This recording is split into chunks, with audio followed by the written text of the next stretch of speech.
So happy Independence Day, everyone. Great to see a turnout here this morning. Certainly we know that it was a little bit the last minute, which is okay. So doing something not great is certainly better than not doing it at all. And one thing, just as we go forward, I would certainly appreciate any feedback people have of how to make it better next year. And thanks again in advance to all the parents who helped their kids practice some of the reading and some of these words that we don't use too much anymore, right? So what we'll do is I'll just give a quick overview, and I know we have a lot of people here that know a lot about the Declaration and our country, from representatives to award-winning civics teachers to a lot of people here. So just as a quick little review, and if we have any ringers in the audience, maybe you don't answer this potentially. First of all, who knows one of the signers of the Declaration from New Hampshire? Someone raise their hand for me if they could. Mike? Matthew Thornton was one of them. Yep. Then went on to be certainly a famous doctor in New Hampshire. How about someone else? And it could be anybody. We can open up to the ringers. Josiah Bartlett. Yes, Josiah Bartlett was one of them. And little interesting thing for New Hampshire on the map. He was after John Hancock, who signed it saying he wanted it to be as big as he could so King George could see it without his spectacles. Josiah Bartlett was actually the second one to sign the Declaration, which is pretty cool. And then there's one more from New Hampshire. WW. Yes, WW, William Whipple. Right, William Whipple is pretty interesting that later he did free at least one of his slaves, knowing he signed a document about equality and liberty and freedom. So just a couple things on that. And I think as many people know, and it's always good to potentially be reminded, is the Declaration is like our mission statement, right? This is what we aspire to as a country. This is the spirit of America that we're trying to live up to. We know we haven't nailed it yet. In the same sense, we want to continue to work on it to do that, right? So we are privileged to have 5 different readers, and I'll just ask them to raise their hand when I announce them first, and then they'll come up and do the reading. Okay, so we have John Sheehan. Okay, then we have Isabel Lamb and Grace Taylor. Then we have potentially the first ever in Milford Declaration reading history, sisters reading section. We have Kaylee and Cassidy Boudreau. All right, so we'll do, let's give them all a round of applause, please. Thank you.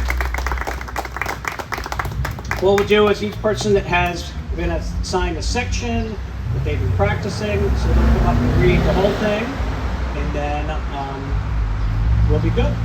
All right. So without further ado, we'll bring up our leadoff hitter, John. Let's go ahead and get started, John. In Congress, July 4th, 1776, the unanimous declaration of the 13 states of America, when in the course of human events, it becomes necessary for one's people to dissolve the political bands which have connected them with another, and to assume among the powers of the earth the separate and equal station to which the laws of nature and of nature's God entitle them, a decent respect to the opinions of mankind's breast, that they should declare that causes which impel them to the separation.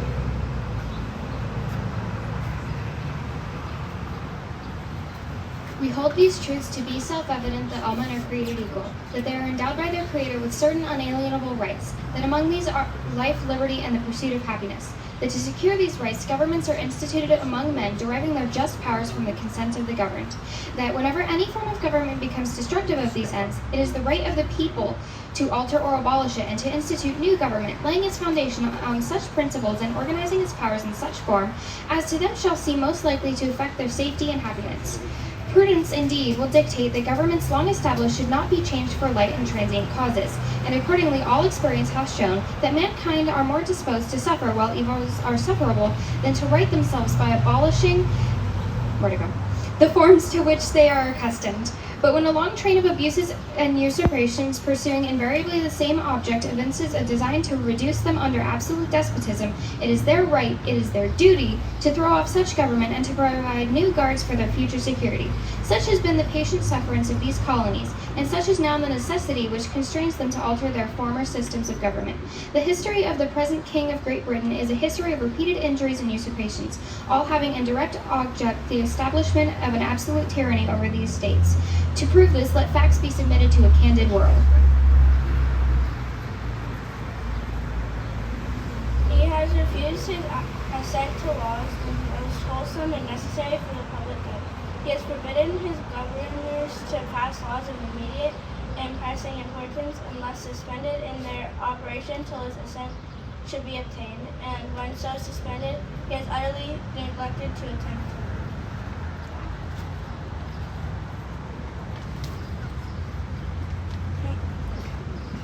He has refused to pass other laws for the accommodation of large districts of people unless those people would relinquish the right of representation in the legislature, a right inestimable to them and formidable to tyrants only.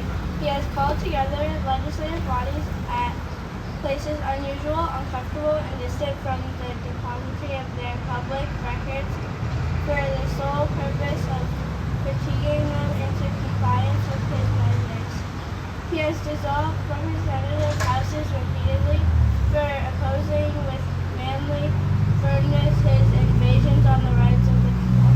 He has refused for a long time after such dissolutions to cause others to be elected, whereby the legislative powers incapable of annihilation have returned to the people at large for their exercise, the state remaining in the meantime exposed to all the dangers of invasion from without and convulsions within.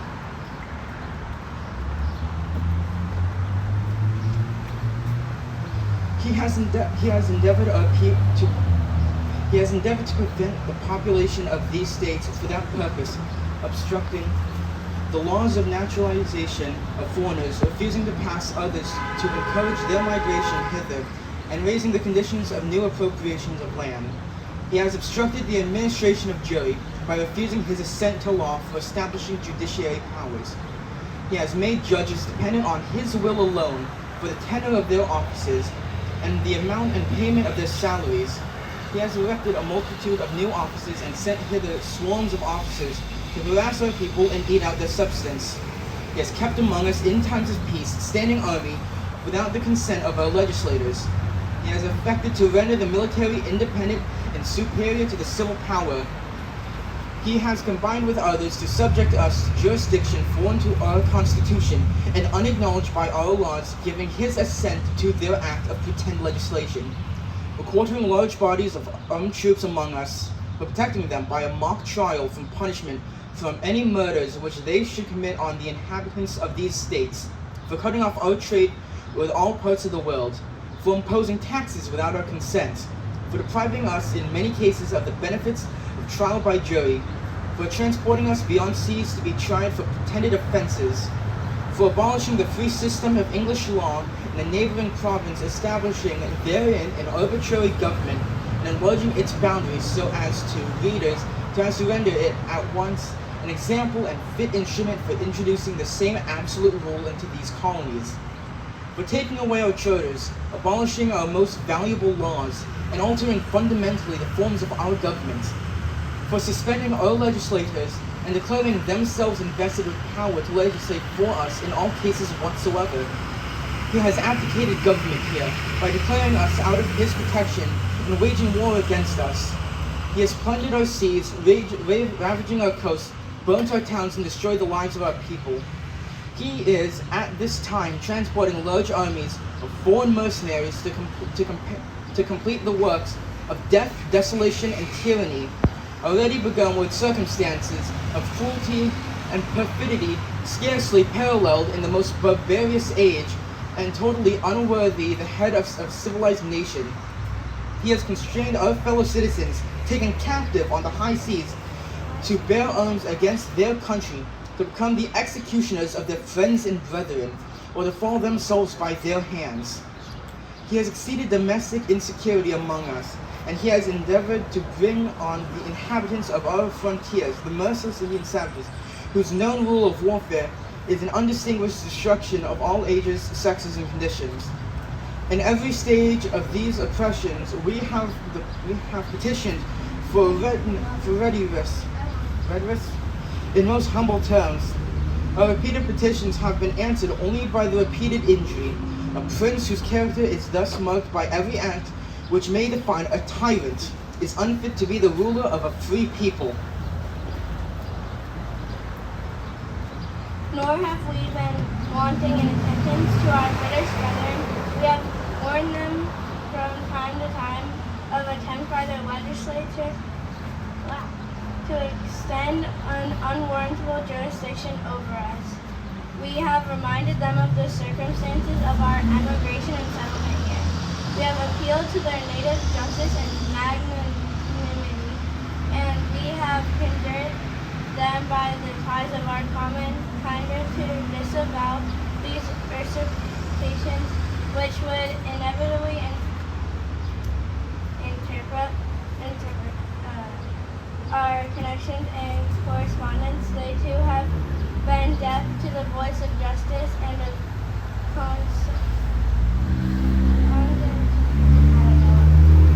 Continuity. continuity. We must therefore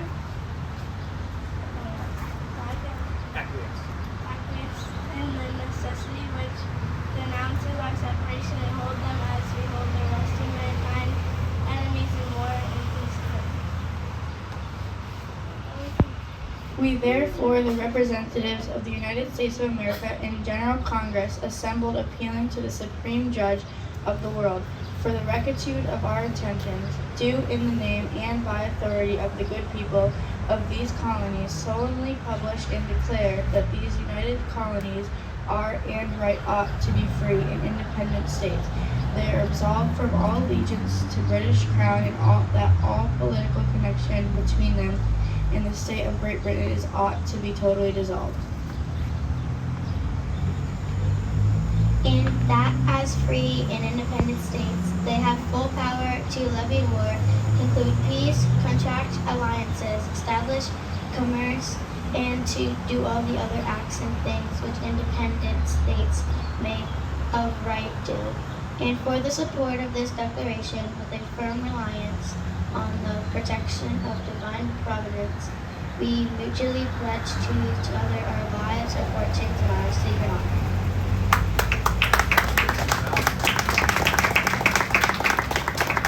A wonderful, wonderful job, kids. Excellent. We can give them another round of applause for their excellent reading. Certainly, founders of our country and state are very, very proud of them reading the Declaration this morning. I do also want to give a shout out to Chris Gentry, who was nice enough to, on his day off, come by and set up the microphone and cameras for us. So let's give Chris a hand too, please. And then finally, just want to challenge all of us. Certainly we're here today because we want our kids to honor the Declaration ourselves.